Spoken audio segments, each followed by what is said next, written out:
Does anyone remember Deep Space 69? The show that's basically Big Mouth in space? Well, if you're not too familiar with the show, I honestly can't blame you because it hasn't really aged all that well from its debut back in 2012, almost 10 years ago. The show is basically Big Mouth in space, having unfunny comedy and just being raunchy for the sake of it. I'm going to have to be very careful what I say or show in this video because, mind you, about 6 months ago, I did a review of this same show and it immediately got clapped with an age restriction. And honestly, I can't blame anyone but myself since I chose to make a video on one of the most raunchiest web shows on the platform and oh look, my dumbass is doing it again. But this time I'm going to try to do more censoring than I did the last time and at the same time try to make this video watchable. So come along with me as I talk about one of the most raunchiest web cartoons to make it onto YouTube and why it aged poorly. Animated sci-fi comedy web show from 2012. The show was created by a guy named Daniel Katzenberg and was produced by Mondo Media, a studio that, well, very dead nowadays, used to be a thriving online animation company back in the early 2010s, being responsible for hit web shows like Happy Tree Friends, Dick Figures, and, well, Deep Space 69. The show was a breakout success, with the pilot of the show gaining over 4 million views, and with later episodes getting into the tens of millions of views, it was safe to say that Deep Space 69 was very popular at the time. It became Mondo's third most popular show and had a very successful 3 seasons uploading exclusively on YouTube, as well as a 4th season that got dumped straight onto a streaming service that no one even cares for, but I'll get to that. At the time, I remember this show used to be pretty popular, especially with teens. I remember as a kid my teenage cousins were watching this show in church. Well, I guess they're going to hell. The show is about Jay and Hamilton, 2 co-pilots of a transport ship who go on missions across the galaxy to get paid. But Jay always screws everything up because he just can't keep it in his pants, which leads to countless wacky shenanigans. I remember stumbling across Deep Space 69 on YouTube sometime in 2017, and I honestly liked the show. I was a teen at the time, so I fit the demographic audience, I guess, and I liked the show's humor and characters. But looking back on the show now as I've become more critical of media, and have seen better shows, and realized Big Mouth isn't the masterpiece I thought it was. What did he say? Deep Space 69 is just horrible. It has nothing to make it stand out, and from the title of the show to the writing, sex jokes is really all the show has to offer. It never tries to balance them out either. They would just continually shove the same type of joke into your face over and over. Isn't the point of a cartoon or show being edgy or offensive is to do a joke the viewer wouldn't expect? So why does this show do the same fucking joke over and over again? The whole show is just titties. Yeah, it might be funny the first time, but when you keep doing the same jokes over and over again, it just gets very old very fast. It's not all doom and gloom. There are some jokes I laughed out throughout the series, like Jay getting the shit beat out of him, and it's really funny joke from Hamilton. Sorry, man. I don't do drugs. Only space weed. Yo, pass that. These are actual functional jokes that work, but at the same time, that isn't really a lot of praise because these are only 2 very small islands out of a sea of unfunny jokes. Which begs the question, why are there so many jokes like this in the show? My best guess is to make it appeal to the show's demographic of teens, I guess, which it succeeded in because it was very popular with teens back in the day. But this type of comedy hasn't really aged all that well, especially with shows like Big Mouth and the 1 Million Family Guy clones who do the same thing, just being offensive and raunchy for the sake of it. But it's not just the lazy comedy that makes the show suffer, it's also the story structure as well. It's very formulaic and repetitive. I can describe pretty much every episode in 4 beats. Jay and Hamilton get tasked with some sort of space mission. Jay always goes for the one that's most likely to get him laid. Jay then goes on mission and does hula hoop with girl, which causes conflict, either with an angry town, dictators, or even space gods or whatever. But Jay always manages to get away with everything just in the nick of time and does a wacky one-liner which closes off the episode. That is like 99% of the show, and it gets stale very fast. I mean, you can have a show that has a formula and still be good, but it has to be a good formula that works, and this show doesn't work at all. There's also sci-fi elements in the show, and it kind of works. Every episode has him going on a different planet, and Jay tries to lay his seeds, if you get what I mean. I get that someone would try to make this show to take the piss out of the sci-fi genre, but I really don't feel like that's what the show was really going for.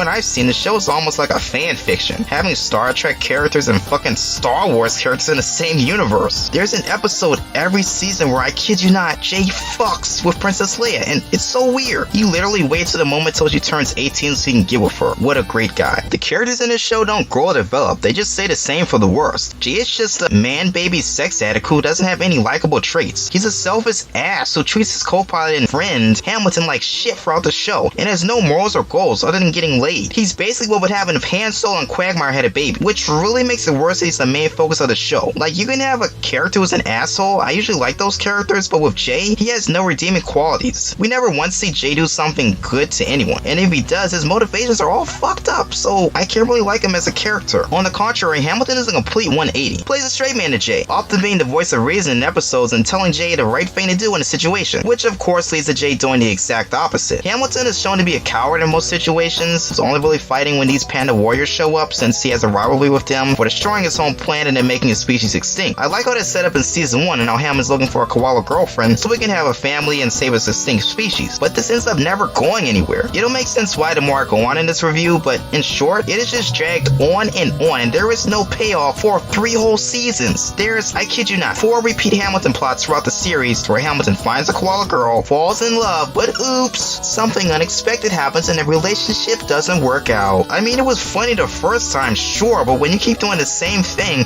over and over again, it just becomes really annoying and repetitive. And when he finally gets a koala girlfriend, all the way in season 4, mind you, as a character, she's boring as fuck. Why did it take 4 seasons to make such a lackluster resolution? The show wastes so much time. And I'm just going to keep it simple. Hamilton is treated like a fucking joke in this show. Feels like a side character rather than the main character. He's almost never focused on, and it's mostly off-screen or in the background for episodes while Jay is getting down with the ladies or whatnot. I mean, even in the promotional material as the show went on, he becomes less and less prominent, off to the side or just in the background where all the focus is being put on Jay. And it's really sad that this show treats Hamilton. He's often the subject of torture throughout the show, and while it's done for laughs, it just ends up not being funny. It's just sad, especially when in season 4 he has a fucking mental breakdown when he finally confronts Dre for all of his shit, and it's honestly one of the best scenes in the entire show. You can really tell he's starting to lose his shit as the show goes on. It is not funny. Speaking of which, Jay and Hamilton don't really have any chemistry and rarely feel like friends. There's not one thing Jay does throughout the show that shows he really cares about Hamilton, or anyone for that matter, because he's just a selfish asshole all the time. Hamilton, on the other hand, puts his ass on the line for Jay in literally every episode, often begrudgingly, and he always gets punished for Jay's actions one way or another.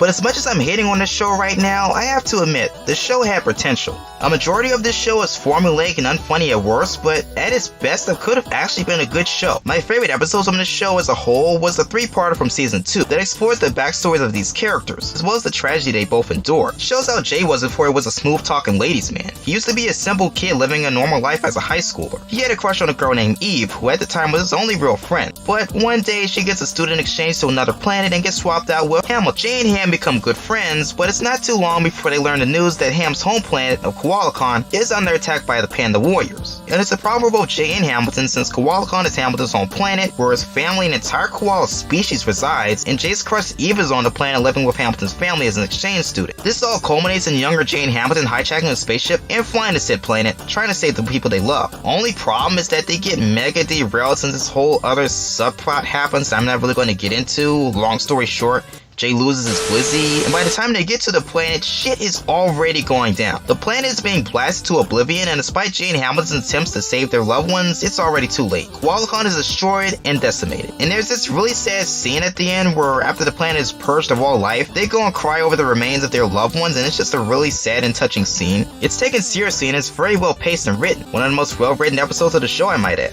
What also makes these episodes stand out is that we get a glimpse into Jay's psyche and why he's the way he is. We get hints throughout the show that Jay is a self-loathing person, blaming himself for what happened to Eve all those years ago, and you can tell deep down he still cares about her and misses her. It also explains why he can never stay with just one girl, because in reality, Eve was his true love and the person he wanted to be with, which is the reason why he can't bring himself to actually have a serious relationship with any other girl. He also uses these temporary relationships as a distraction to get his mind off of his tragic path. These episodes made you sympathize with Jay as a character, gave him some depth. It took a character that was just a stereotypical one-dimensional pervo and actually made his character more interesting than it was. I wanted more from this. I wanted to see how this would hold up. What would happen after this? Would this show finally start taking its characters more seriously and having some character growth that would tickle my fancy enough to add an extra few stars on IMDb? Of course not, because while they get credit where credit is due with these episodes, it doesn't make the overall show any better. Nothing changes after this, we just go right back to the status quo. Sure, characters have some depth now, great, but none of this has any payoff. Any further depth or character development is nowhere to be seen anywhere else in the show, and it's just really disappointing, especially with what it's set up. That's the thing about Deep Space 69. It has some good ideas some of the time, but they're never explored and just end up being forgotten about. It has so many opportunities and it just wastes them on unfunny formulaic episodes. Season 4 is what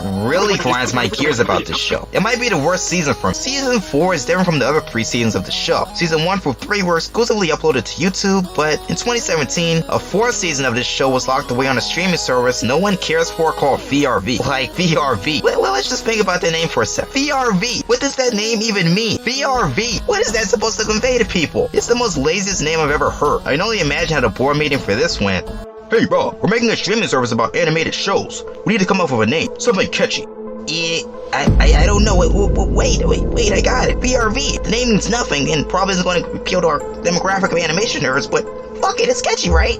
Hell yeah. Now let's make millions. Wait, I got off track. What was I talking about? Oh yeah, this shit. Despite having a longer runtime of 11-minute episodes compared to the normal 3 minutes the web series had, and having a bigger budget and team to work on this season, which improved the animation quality greatly, it just repeats the same thing previous seasons have already done. Gotta have an episode where Ham doesn't get a GF, gotta have the same formulaic and repetitive story structure, and there's also this new character this season called P3 Bot, and he's just an annoying character whose only purpose is to be a plot device. Forget he even exists, he just says the same unfunny joke over and over again. This season does try to be different, I guess, having an overarching villain for the first time called Red Pan, and he's actually a really good villain. I enjoyed him in this show a lot. Every time he's on screen, he's great. He has a perfect blend of seriousness and humor, and while his overall goal was pretty dumb, basically wanting to turn a galaxy into a void of nothingness so we can finally be at peace or some crap, overall he's a great character, yet this show dropped the ball on him so hard. He is so underutilized. He's only in 3 out of the 8 episodes, which is strange because he's supposed to be taken as a major threat, but you can't take him as a threat because the show doesn't even treat him like a friend until the very end. The rest of the time, Jay and Ham aren't even worried about him until he eventually shows up. But again, you gotta have Jay getting with the girls' storylines because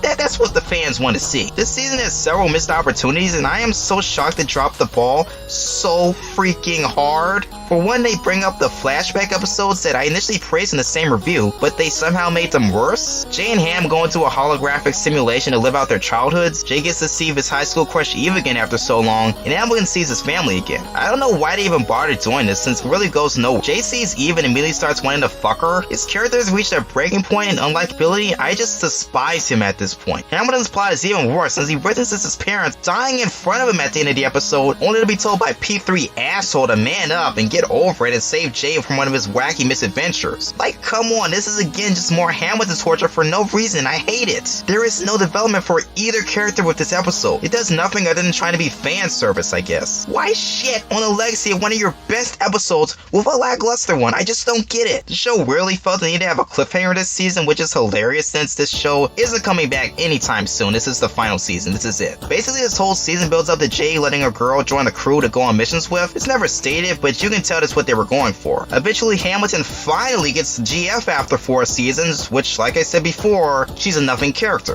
So is this alien witch lady who ends up on the team. I just don't care about either of them. They're just not interesting. Who was interesting was this cat lady who was introduced in episode 5, I think. Sure, her and Jay fool around and stuff, but she's a smart character who offers solutions for the missions at hand, and overall actually seems to have a bond and dynamic with Jay. They have a lot in common, and there were so many opportunities that could have been opened up for Jay's character if she would have became a main female protagonist. But no, fuck what I just said. She serves no purpose for the episode, and even when Jay asks her to join the crew, she's like, nah man, I found my true home. It really pisses me off more than anything how the show can manage to blueball me each time they present a good idea or concept. Season 4 is the worst season by far. It has so many opportunities to branch out as a show, especially since it had a bigger budget and episode length this time around. It could have taken advantage of that to do something different, but it doesn't. And that's what Raunchy Mike is. So, Deep Space 69. Whew. You have no idea how painful this was to sift. The show is almost nothing but non-stop raunchiness, and it really doesn't make the show funny at all. Aspects of the show, like its characters and overall lore, start off pretty weak. Didn't have a good setup, but there's no payoff because overall the show takes none of that seriously, and that's what hurt the show in the long run. It had chance after chance to implement something other than sex jokes and be something more, but it forever stayed in its comfort zone, and it suffered the consequences of that decision. What was once one of the most biggest animated series on YouTube is now forgotten, forever to remain in the shadows. Thanks for watching, I'm Remedies, and I will see you around Llamas in the next video. Everything he sees is just blue like him.